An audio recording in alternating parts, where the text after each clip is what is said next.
Gino Meneghetti ganhou fama no Brasil por furtar casas da elite e joalherias e se deslocar por telhados, pular muros e saltar entre residências. A sua mobilidade e a facilidade com que fugia da polícia lhe deram vários apelidos, como Homem Borracha, Gato de Telhado, Homem de Pernas de Mola, Homem Gato. Ele também ficou conhecido como Bom Ladrão, Ladrão de Casaca, Ladrão Nobre e Robin Hood do Asfalto, porque roubava apenas pessoas ricas e tinha uma visão bastante crítica em relação às desigualdades. Meneghetti viveu uma longa vida de crimes, sendo preso pela última vez aos 92 anos de idade. Fala galera, aqui é Joel Paviotti do canal Iconografia da História. Vim aqui pedir encarecidamente o like de vocês, que se inscreva no canal e ative o sininho para ajudar a gente a produzir, para cada vez mais pessoas, para a gente poder produzir mais e melhor. Sem mais delongas, Edu, como sempre, meu amigo, roda a vinheta.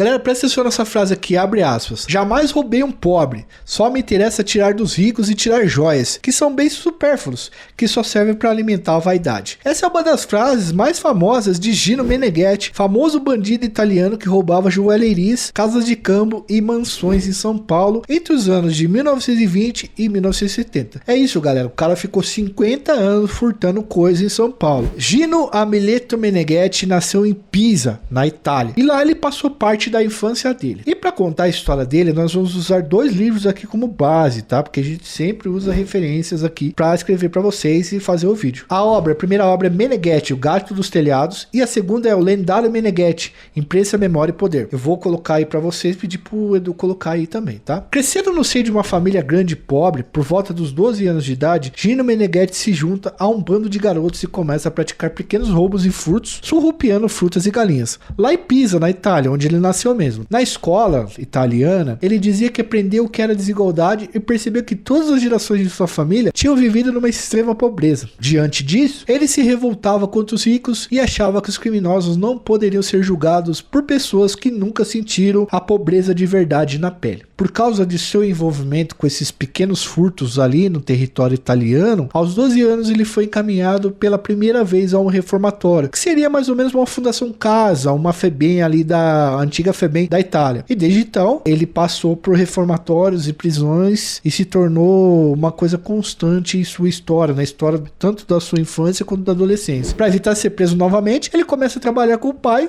como mecânico e serralheiro e junta dinheiro para sair da Itália, para não viver aquela miséria que ele vivia. Gino vai para Marsella, na França, mas volta a se envolver com os crimes e acaba preso mais uma vez, sendo enviado de volta para a Itália. Ele foi deportado. Aí ele passa a viver na região da Toscana e ali ele é convocado para o serviço militar. E mano, ele não queria fazer serviço militar e para escapar dessa fita de servir exército, ele se finge de louco e acaba sendo diagnosticado por um psiquiatra como portador de transtornos mentais. Chegou até inclusive ser internado ali dando migué. Assim ele escapa do serviço militar, mas acaba sendo internado em diversos manicômios mesmo sem ser louco. Bom, pelo menos é o que ele falava, né? Depois desse período, Meneghetti viaja para diferentes lugares da Europa e acaba preso novamente na ilha de Córcega, novamente por furto e por roubo. Ele foge da prisão lá em Córcega e se muda para Cannes, onde passa a trabalhar em um hotel e tenta ganhar a vida de forma honesta, minimamente honesta. Ali em Cannes, mais uma vez ele volta a cometer crimes e passa a furtar joias dos clientes do hotel. Então o cara gostava também de passar os dedos leves. De Cannes, Gino volta para Marsella, onde rouba uma joalheria muito cara e depois se muda para a Itália novamente. Então o cara passou boa parte da Itália e da França ali furtando os outros. Com essa longa ficha corrida já, ele percebe que não dá mais para continuar vivendo na Europa e decide se mudar para o Brasil. Aí vem para cá, tocou para cá. Em julho de 1913, Gino Meneghetti chega ao Porto de Santos e em seguida vai para São Paulo, onde passa a viver com uma tia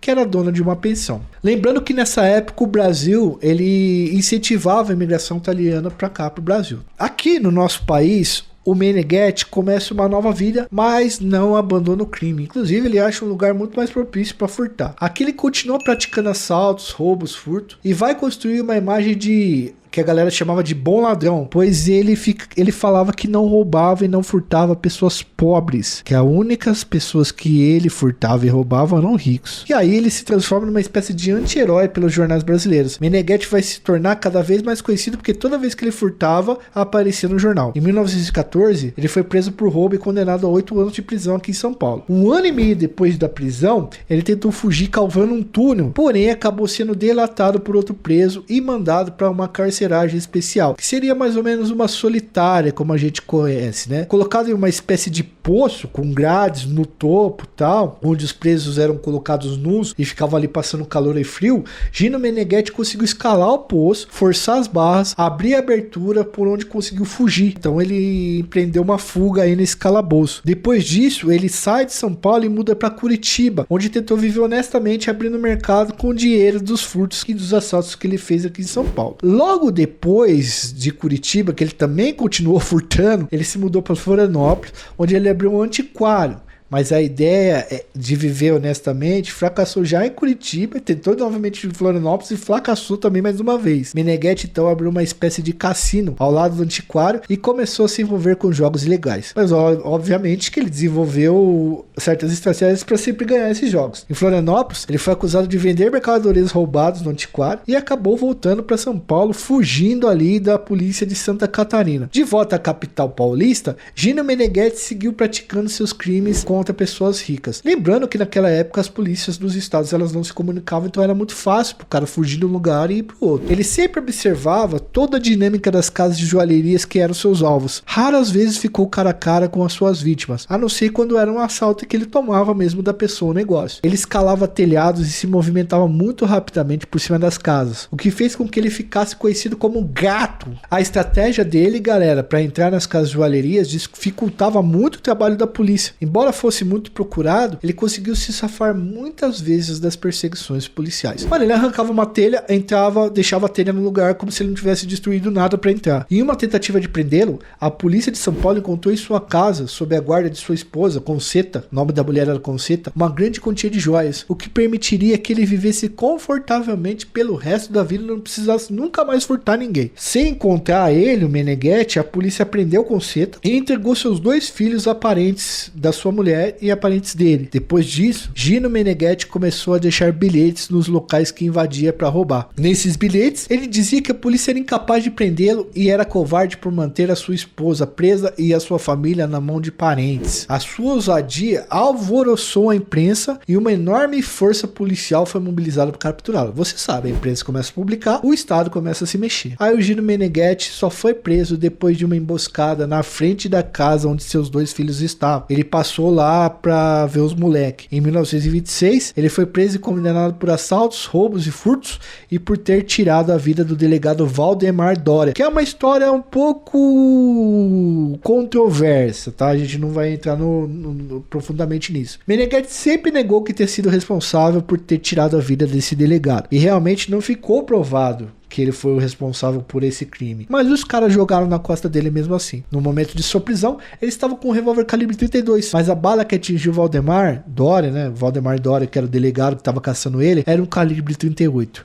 Condenado a 43 anos de prisão, ele teve sua pena reduzida para 25 anos, dos quais cumpriu 18 em uma solitária construída especialmente para ele no Carandiru. Os caras construíram uma solitária, galera, só para deixar esse mano, tá ligado? De segurança máxima dentro do Carandiru. E aí o Gino Meneghetti sabia que ele era um alvo para perder a vida, manja. Temendo ser envenenado pelos caras, antes de comer ele lavava toda a comida que recebia dentro da prisão ali. Em 1945 ele sai da prisão em liberdade condicional, mas foi preso 2 meses depois por tentativa de homicídio. Ele se envolveu numa briga de boteco e aí prenderam ele novamente. E assim seguiu ao longo de toda a sua vida sendo preso, fugindo e voltando para trás das grades direto. A sua última prisão aconteceu quando ele tinha, galera, 92 anos. Naquela época podia encarcerar uma pessoa de 92 anos. Ele tentou invadir uma casa num bairro Pinheiros, em São Paulo, bairro rico aqui de São Paulo. Ele acabou sendo liberado pelo delegado porque não houve uma denúncia formal. Por conta da idade avançada também, o delegado falou, mano, deixa quieto isso aí também, mano. Daqui uns dias o cara já tá com a chuteira pendurada aí, já era. Gino Meneghetti faleceu em 1976,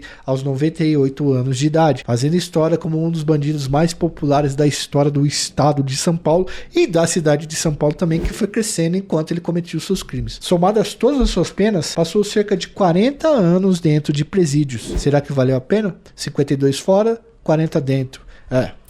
Bom, eu espero que vocês tenham gostado dessa história. Muitas pessoas pediram, fala do Gino Meneghetti, a gente falou dele. E eu espero que você tenha curtido mais esse vídeo no nosso canal. Antes de ir embora, eu preciso pedir para você. Vai lá, destrava aí a tela inteira, clica, se inscrever, like e, se possível, ative o sininho. Seja membro do nosso canal para ajudar a gente a produzir. A gente precisa que vocês se inscrevam, pessoal. Isso ajuda muito o YouTube a levar o nosso trabalho para frente e a gente produzir mais e melhor para vocês. Eu sou Joel Paviotti, fui, até uma próxima.